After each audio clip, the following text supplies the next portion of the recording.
for sure we ought to repeal it. But I think in addition, we ought to put tariffs on China in order to get the trade deficit to zero. We have transferred, let me just give you this number, about $6 trillion in trade surpluses to them in the last 20 years. $6 trillion. No rational person can now look at the situation and not see what's coming. And that was former trade representative under President Trump, Robert Lighthizer, with me on this weekend's Maria Bartiromo's Wall Street over on Fox Business. The numbers show how much more the U.S. buys from China versus what China buys from the U.S., resulting in a $383 billion deficit with communist China last year. It comes as President Biden pushes his green energy agenda, which sends production of that agenda to China, further benefiting the CCP, which controls about 60% of the world's lithium supply. The impact of Biden's war against the fossil fuel industry has caused economic hardship for many American families, with crude oil prices up 46%, gasoline up $1 a gallon since Biden took office, and the U.S.'s dependence on foreign oil has become a national security threat. Joining me right now is the chairman of the Senate Energy Committee. He is West Virginia Democrat Senator Joe Manchin. And, Senator, it's wonderful to see you this morning. Thanks so much for being here. Well, thank you for having me, Marie. It's good to be with you. What do you think about what Lighthizer said in terms of China's most favored nation status? Would you support revoking that most favored nation status on China? Absolutely. I think he's spot on. I know Mr. Lighthizer, and he speaks basically from his heart, and he knows what's going on, and I think he's spot on that. The bottom line is that China, Russia don't have our values. They don't have our best interest at heart. I can assure you of that. We've allowed this to happen. It started way back when we let China come into the WTO, and it's expanded. And with the entrepreneurs and the capitalist spirit that we have in America, a lot of our manufacturers went over there to get a better return on investment. Now we must make sure that we rebuild America, and we've got to do it here. And basically the incentives that we're putting in the IRA, the Inflation Reduction Act, was intended totally to give us all the energy that we need right here and use the processes of what we do in America to make sure that we're energy independent and we're secure to remain the superpower of the world. And you can't do it if you're depending on other foreign supply chains to produce your energy too. So this is what the bill's intended. This is what I'm stressing every day to make sure that happens, and watching the administration, how they administer it. Well, so many issues to discuss with you, Senator. There are many people who feel that the Inflation Reduction Act does not, in fact, reduce inflation, and, in fact, it's more spending, and part of the reason we're at 40-year highs in terms of inflation. But you said something so important just now in terms of the issues that America faces, and yet we've committed $113 billion to Ukraine. Is there any limit to what we should be giving Ukraine right now? And if you're willing to send more money to Ukraine, what are you willing to cut here in America? Well, first of all, let me make sure that you understand that basically we're supporting Ukraine, and Putin, this horrific war, unprovoked war that he has leashed on Ukraine, cannot be tolerated in the world, in the free world. So we're going to support them, and hopefully in a bipartisan way, and I think there's strong support. We must maintain that strong support. But he used energy as a weapon. The United States of America was not energy independent. We couldn't help our allies quick enough. We saw what happened to EU. They've changed completely. And looking at how they're trying to survive through the most difficult times, we're producing more LNG. So when we wrote the Inflation Reduction Act, if we put more oil, if we produce more oil in America, we should bring the prices down. That's the intent. This administration has sold that as an environmental bill only. It is an energy security bill. We're not going to be expanding all of the new technology for renewables as some people would wish unless we have the horsepower to run our country. And we're not going to take something away or remove something until we have something that can replace it, can do the same job. That could be way far out. But this 10 years, Maria, is basically you produce more oil, more natural gas to reduce your price at the pump, reduce your price at your home that you're paying for your heating and your utensils utilities that you use, all the things that we've done there. And then as we basically invest in the new technology of the future, hydrogen is going to be a tremendous horsepower for us. So you can walk and chew gum, but it's not been sold that way, and it's unfortunate. My main job right now is to make sure that they implement it and they don't use tactics to basically get around what the intent is. Yeah. Use the energy we have in America. Don't depend on foreign supply chains. Well, you also had a certain intention with regard to permitting that did not materialize. I want to ask you about that and about this conversation taking place right now in Washington in terms of where to cut back as we breach the debt limit. Let's take a break and come back on that. We continue the conversation with West Virginia Democrat Senator Joe Manchin. We'll be right back. And still to come later in the program, His Royal Highness, the exiled Crown Prince of Iran, Reza Pahlavi, is here, along with Republican presidential candidate Ambassador Nikki Haley. All to come. Back in a moment.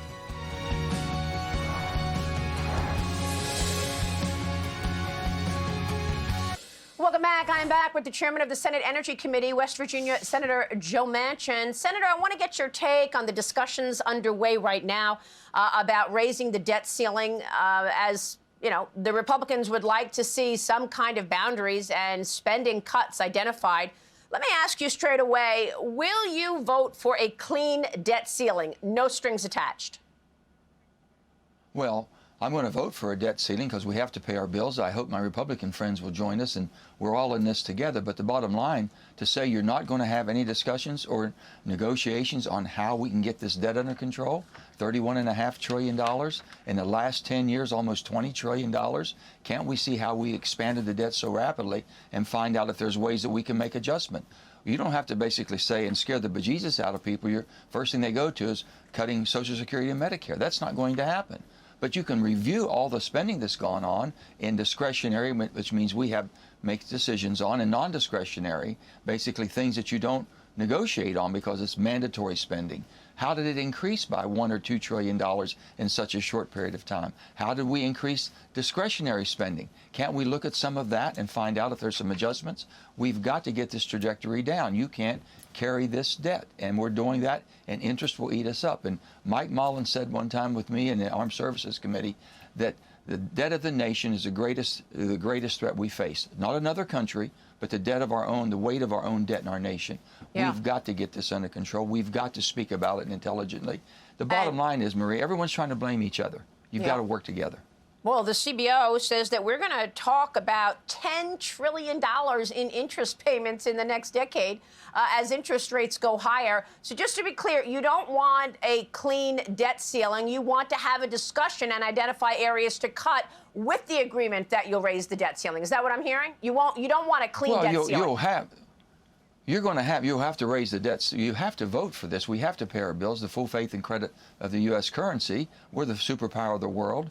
We have the U.S. the reserve currency of the world is the U.S. dollar. We're not going to let that default any way, shape, or form. But in saying that, you mean we're not even going to talk about how we incurred this much debt so rapidly? Can we not find a way to have more efficiencies? I'm told if we just do our job on time, Maria, get our basically our budget done by the end of the fiscal year, September 30th, saves billions of dollars. I'm told also if we just commit to no greater than 1% in discretionary funding for the next 10 years, 1% can save like $1 trillion. Can't we at least talk about things that we should be able to come to agreement on and have a vote on later? Is there a low-hanging fruit that you can identify? Is there a low-hanging fruit that you can identify right now that needs to be cut? Put that right on the table. Well, you don't have to cut anything, but the bottom line is I can tell you I've had military people tell me, retired admirals and generals, that if we just did the budget on time, you could save 5 to 10% of basically the cost of the military. Not cutting the military at all, just saving through efficiencies. That could be $40 to $80 billion. So where does the other money come from? Can't we even look at that and see if it's fact? Will revenue come from higher taxes then? Is that what you're saying? You don't have to do anything except do efficiencies of what we're doing and how we're doing it. Can't you look and see basically, let's say that we, in the last 5 years, that non-discretionary funding and discretionary funding has raised $1 trillion. How did we do that? Where did it come from? Why did we put things that we can't negotiate on? Why are we basically dispersing money? We knew during the pandemic we had to, and we did it in a bipartisan way, mostly. But with that being said, that's going to come down. Are we going to keep that spending when we don't need to right now? Are we going to continue to keep sending checks that we shouldn't be sending? These are the things that have to be looked at. Senator, do you regret voting for that massive spending bill last summer? You were given a promise that your permitting would be in the bill. Chuck Schumer did not keep that promise. Do you regret it in retrospect? Well, no, not at all. As far as the Inflation Reduction Act will be the most transformative bill that we've ever had in the United States in Congress as far as I've been there, because it's energy security. The administration hasn't sold it at that, but we've got to extract gas and oil from the Gulf of Mexico, from all of our lands that we own publicly. We have to extract basically all the critical minerals we're going to need for our own technology and batteries and things of that sort.